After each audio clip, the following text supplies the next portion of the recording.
Russia versus Ukraine युद्ध के बीच अब एक शांति की आशा की किरण सामने निकल कर आ रही है। यूक्रेन की तरफ से कुछ ऐसी स्टेटमेंट्स आई हैं जिनसे ऐसा लग रहा है कि दोनों देशों के बीच शांति स्थापित हो सकती है और ये युद्ध फिलहाल के लिए टाला जा सकता है। दरअसल रशिया ने यूक्रेन के ऊपर हमला रोकने के लिए 3 बड़ी मांगे रखी थी। पहली मांग ये थी कि साल 2014 में रशिया ने जो क्रीमिया को एनेक्स किया था, यूक्रेन उसको आधिकारिक तौर के ऊपर रशिया का हिस्सा मान ले और अंतर्राष्ट्रीय मंचों पर जाकर ये क्लेम ना करे कि क्रीमिया उनका हिस्सा है।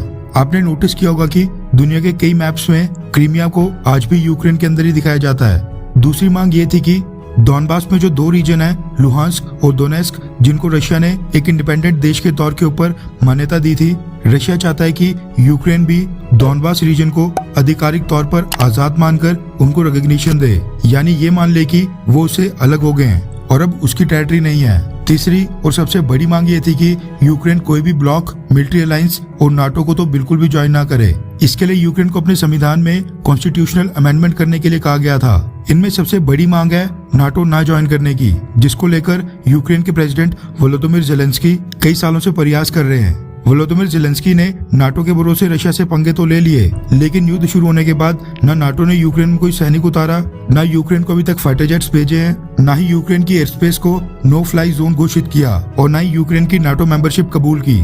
ऐसे में यूक्रेनियन प्रेसिडेंट वोलोदिमीर ज़ेलेंस्की अपने आप को नाटो से काफी ठगा हुआ महसूस कर रहे हैं, क्योंकि उनको उम्मीद थी कि रशिया के साथ युद्ध में नाटो उनके थोड़ा तो काम आएगा।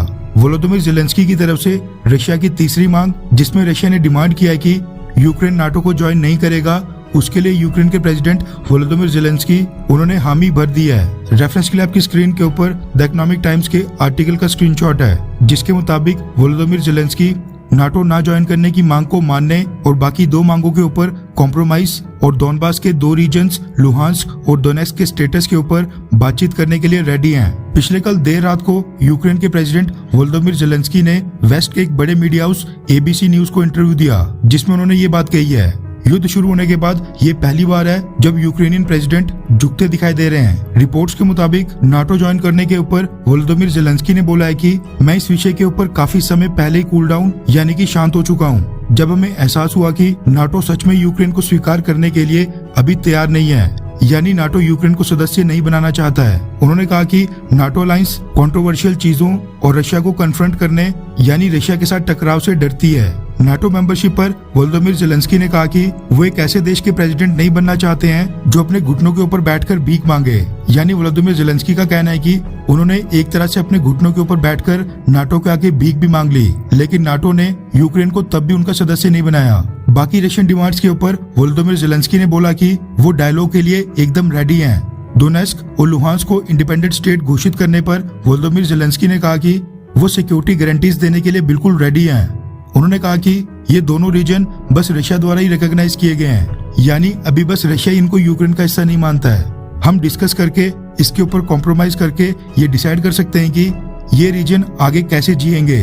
उन्होंने कहा कि इन रीजन के जो लोग यूक्रेन का हिस्सा बनना चाहते हैं, मेरे लिए महत्वपूर्ण ये है कि वो लोग कैसे रहने वाले हैं, और जो यूक्रेन में कहेंगे कि वो इन दोनों रीजन को अपने पास रखना चाहते हैं, उसके लिए भी मैं चिंतित हूँ। यहाँ पर सवाल उनको स्वीकार करने से कहीं ज्यादा कठिन है। डॉनबास को रिकॉग्निशन देना ये एक तरह का रशिया का अल्टीमेटम है और हम अल्टीमेटम के लिए तैयार नहीं है, यानी यूक्रेन रशिया की धमकियां बर्दाश्त नहीं करेगा। वोलोदिमीर ज़ेलेंस्की ने आगे कहा कि प्रेसिडेंट व्लादिमीर पुतिन को अब बातचीत शुरू करने की जरूरत है, बजाय इसके कि वो बिना ऑक्सीजन के एक इंफॉर्मेशनल बबल के अंदर जिए। यानी वोलोदिमीर ज़ेलेंस्की नाटो ना ज्वाइन करने के लिए मान गए हैं और बाकी 2 मांगे पूरी तो नहीं, लेकिन उसके ऊपर बातचीत करने के लिए रेडी हैं। वैसे दुख इस बात का है कि वोलोदिमीर ज़ेलेंस्की को नाटो की सच्चाई का पता चलते इतनी देर हो गई है। खैर, आपको क्या लगता है कि क्या यूक्रेन को अब झुकना चाहिए, हाँ या फिर नहीं? नीचे कमेंट करके अपनी राय जरूर बताएं।